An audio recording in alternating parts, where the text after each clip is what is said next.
sais, pas à l'intérieur de l'équipe, mais à l'extérieur, on entendait des sottises au sujet de Nick Suzuki, du bruit. Et il a répondu de la meilleure des façons hier. Je suis d'accord. En partie, il a été très bon. J'ai beaucoup aimé quand on l'a jumelé avec Stone et Marner au poste de centre. Je pense que c'est des cerveaux, comme dirait Martin Saint-Louis, qui se connectent bien ensemble. Stone patine à la vitesse de Suzuki. En tout cas, c'est sûr qu'il ne patine pas plus vite que Nick Suzuki. Puis il s'en va faire un superbe jeu, une superbe déviation pour créer l'égalité. Juste avant de sacrer son camp par la porte que le caméraman avait ouvert. Mais ça, c'est une autre histoire.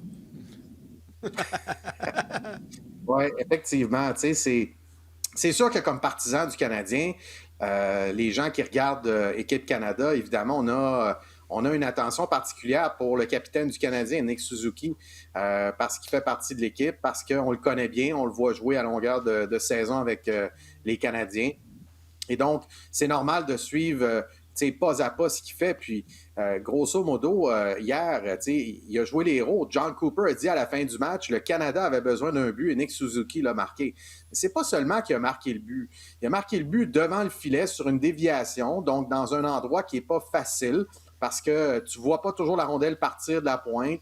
Tu veux voiler le gardien de but. Il y a un défenseur adverse qui, normalement, te fait payer le prix pour être dans cette position-là. Et Nick avait placé la rondelle, a fait un placement de rondelle derrière les défenseurs tchèques. Donc, il avait généré une course à la rondelle.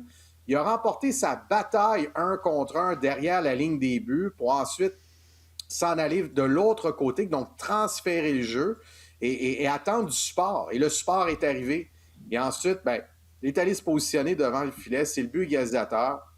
C'est le troisième but. Le Canada perdait 3-2. Il restait 3 minutes quelques. Face à la Tchéquie. Alors, c'est un but important. Évidemment, ça fait oublier un petit peu le repli défensif qui a été à moitié accompli en deuxième période, qui a mené au troisième but des Tchèques. Alors, évidemment, c'est ce à quoi Brad Marchand faisait référence. Que, si Canada avait perdu le match, évidemment, on aurait parlé de Nick Suzuki, puis on aurait parlé que peut-être qu'il aurait pu faire un meilleur jeu sur ce repli défensif, mais dans le hockey, tu fais des erreurs, tu commets des bourdes des fois, c'est la fatigue qui rentre en ligne de compte, tu as une fraction de seconde pour prendre la décision.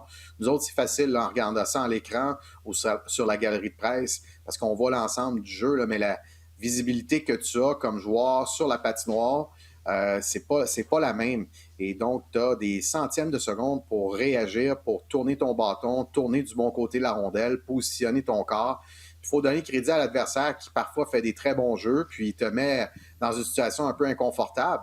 Mais c'est ça un peu le hockey. Mais je retiens d'hier que le Canada, dans un match qui tire de l'arrière et à 2 reprises au moins, et c'était-tu un 0 de Tchéquie? C'était 2-1 Tchéquie, 3-2 Tchéquie. Oui. Un blanc de mémoire. Pour le 1-0. Non, c'était 1-0 le Canada. C'était 1-0 le Canada au début. Qui tirait de l'arrière 2 fois, 2-1 puis 3-2. Puis, tu sais, c'est dans ces moments-là que les très bonnes équipes trouvent le moyen. Puis, c'est ce qui est arrivé en troisième période avec le but égalisateur, qui n'est pas un but de fait saillant de l'année. Là, c'est une déviation devant le filet, mais l'importance du but est magistrale. Puis ensuite, Mitch Marner en prolongation avec une manœuvre spectaculaire. Du revers, bas le gardien de but. Fait que c'est comme si le Canada a les ressources pour trouver le moment opportun pour créer l'égalité, pour ne pas perdre le match, pour garder le match à portée de main. Un arrêt de Binnington aussi avant que Nick Suzuki égale le pointage. Ça, pour moi, c'est super positif, c'est super encourageant pour le match de demain contre la Finlande. On va y revenir plus tard. Je vais terminer avec Nick Suzuki, messieurs, puis je vous redonne la parole après. C'est que Nick Suzuki, dans le fond, je pensais à ça ce matin. Nick Suzuki a joué 1 an avec Shea Weber comme capitaine. Et Shea Weber est probablement le meilleur capitaine que le Canadien a eu dans les dernières décennies. Si on recule 20, 25 ans, 30 ans, c'est probablement l'un des meilleurs capitaines. Donc, un modèle extraordinaire pour Nick Suzuki, mais Nick l'a eu seulement 1 an, puis il avait 20 ans. Fait qu'il n'y avait pas beaucoup de millage. Pas beaucoup de millage sous les patins pour pouvoir vraiment saisir tout ce que Shea Weber faisait dans les coulisses, dans ses nuances, dans ses entretiens avec les coachs, dans ses entretiens avec ses coéquipiers. Mais là, je trouve que Nick Suzuki est à Équipe Canada avec des leaders générationnels, que ce soit Sidney Crosby, que ce soit Nathan McKinnon, que ce soit Kel McCarr.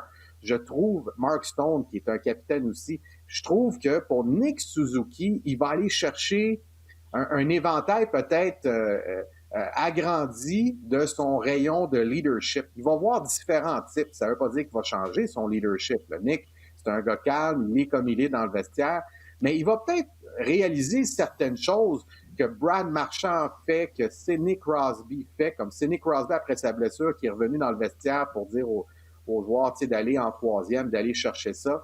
Donc, tous ces exemples-là, je crois, vont bénéficier le Canadien de Montréal, vont bénéficier Nick Suzuki.